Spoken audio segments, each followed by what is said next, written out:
En fait, j'ai les cheveux super longs, non? Wow. Bon, il faudra demander à la maman de couper les cheveux, je crois.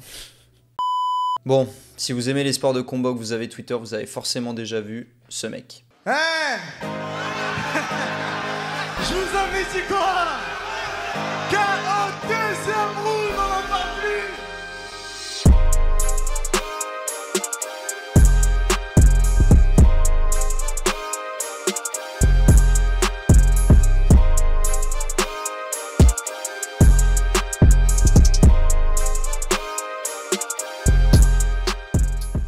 Lors de son dernier combat en MMA, il a non seulement mis son adversaire Jordan Zebo KO en 9 secondes, mais en plus il l'a fait après avoir beaucoup parlé. Et pas quand bien. Jordan, t'es mort, gros. Là, t'es mort de chez mort. On va me payer pour te défoncer. C'est une dinguerie ce qui va se passer, gros. Jordan, moi je l'aime bien, Jordan. Dans la cage, Jordan, par contre, t'es mon petit. Et comme un grand frère qui se respecte, il va falloir que je te donne une correction. Mais s'il peut se permettre de trash talk comme ça et qu'il gagne quand même à la fin, c'est parce qu'il a un truc en plus, et son truc, c'est son mental. Cédric Doumbé, c'est un combattant avec un palmarès déjà bien garni. 75 victoires pour seulement 6 défaites et une égalité, il a été sacré champion de kickboxing à 7 reprises dans la prestigieuse organisation du Glory. Et alors qu'il est au sommet de son art, il décide en 2021 de se lancer dans le MMA où il a à ce jour 5 combats et 5 KO. Mais alors qu'est-ce qui le rend si fort sur un ring ou dans une cage? Bon, évidemment, la confiance c'est capital pour un sportif, mais encore plus dans les sports de combat, parce que dans un ring ou dans une cage, si tu doutes, c'est très simple, tu fais dodo. Et je pense que vous l'aurez compris, la confiance chez Cédric Doumbé, c'est pas forcément ce qui manque. Mais ce qui est très important en fait, c'est que ce soit pas une façade, parce que évidemment que dans les sports de combat, la plupart des gens tiennent ce genre de discours, ont cette confiance, limite de l'arrogance, parce que si tu montes du doute, bah c'est l'autre qui prend confiance en face. Et là où il fait la différence par rapport à la plupart des combattants, c'est que lui, il le fait pas que pour faire le show, il est intimement convaincu que de par sa puissance, on parle quand même d'un mec qui met quelques KO, mais surtout grâce à son travail, il est capable de battre tout le monde, à tel point qu'il est prêt à parier très cher qu'il sortira vainqueur. Quand est-ce qu'allons-nous voir Jordan au sol d'après tes pronostics? Alors là, il y a plusieurs choses qui se battent, plusieurs idées qui se battent dans ma tête. Je me dis, est-ce que je fais du Cédric Doumbé? Je l'éteins au premier round.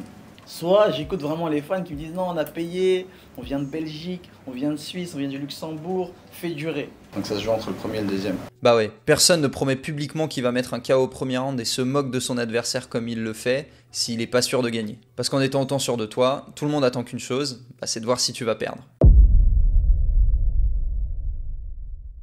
Bon, prenons un exemple. Imaginons que je joue au basket avec des potes et qu'on se lance dans un concours de tir à 3 points. En excellent basketteur du dimanche que je suis, j'ai un shoot évidemment médiocre qui s'apparente à lancer les parpaings directement du parking.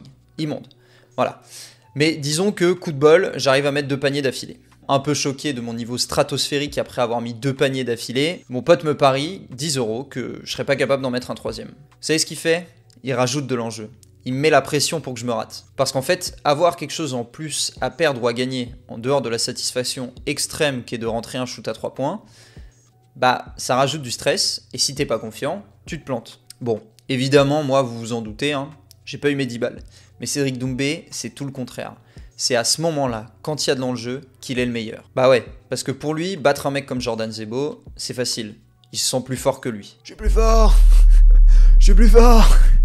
Et du coup, le piège qu'il doit absolument éviter, c'est de moins s'entraîner ou de pas se donner à fond dans le combat parce qu'il estime que son adversaire est plus faible et du coup prendre le risque de perdre. Donc pour ça, non seulement il se fixe des objectifs élevés, mais en plus, il met sa réputation en jeu. Parce que se moquer à ce point ouvertement de quelqu'un sur les réseaux, dire qu'il va pas tenir plus de 5 minutes dans la cage et même faire une entrée avec un matelas écrit Bonne nuit Jordan, si tu te plantes, bon, le niveau réputationnel, pas ouf. Vraiment pas ouf. Et c'est exactement pour ça qu'il a un mental exceptionnel. Parce qu'il se met volontairement dans une situation très inconfortable pour le forcer à se donner à fond. Mais si toute sa communication agressive et la réputation qu'il met en jeu à chaque combat l'aident à être au meilleur niveau, ça a forcément aussi un impact mental sur son vis-à-vis. Petit instant philosophe. On dit que le savoir est une arme, et Cédric Doumbé sait que le trash talk en est aussi une. Voilà, c'est tout pour moi, merci à tous. Parce que c'est évident que si ça a un impact sur lui, c'est aussi le cas pour son adversaire. Bah oui, parce qu'un mec qui affiche autant de confiance et qui dit qu'il va te détruire au premier round, ça peut t'affecter. Mais s'il fait ça tous les jours, avec conviction, en se moquant continuellement de toi, jusqu'à même l'entrée où il arrive avec un matelas à ton nom, bon, difficile de rester de marbre. Attention, je dis pas que les combattants en face qui sont habitués à ce genre de discours et qui sont aussi pleins de confiance, ont peur.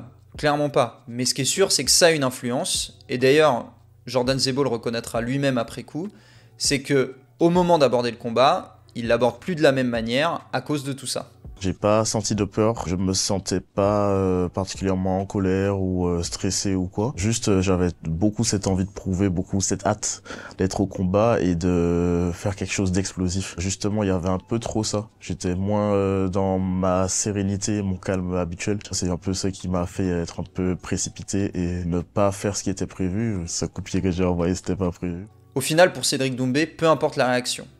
Que son adversaire se donne encore plus à fond ou qu'il perde confiance, pour lui c'est pareil. Parce que ce qui compte, c'est qu'il arrive à créer une influence qui va forcer son adversaire à sur- ou sous-jouer et qui va le faire perdre. Et c'est là qu'il est si fort. Parce que non seulement lui, il se pousse dans ses derniers retranchements et il donne son maximum au travers de l'enjeu qu'il met autour de ses combats, mais en plus, avec ça et la confiance qu'il affiche, il essaye de faire vaciller ses adversaires et les empêcher de combattre à 100%. D'ailleurs, il a annoncé qu'il allait combattre à nouveau en mars, et je suis assez curieux de voir comment va réagir son adversaire Baki à tout ce battage médiatique et à tout ce jeu psychologique dans lequel il risque de rentrer contre son gré. Enfin bref, j'espère que vous avez kiffé cette vidéo. On va essayer de reprendre un rythme un peu plus soutenu parce que c'est vrai que les vacances de Noël ont été un peu longues. Donc du coup, normalement, on se redit à dans une semaine. Et comme d'hab, si jamais vous voulez bosser votre mental, rendez-vous sur mon site. Et je vous dis à la prochaine. Allez, ciao ciao!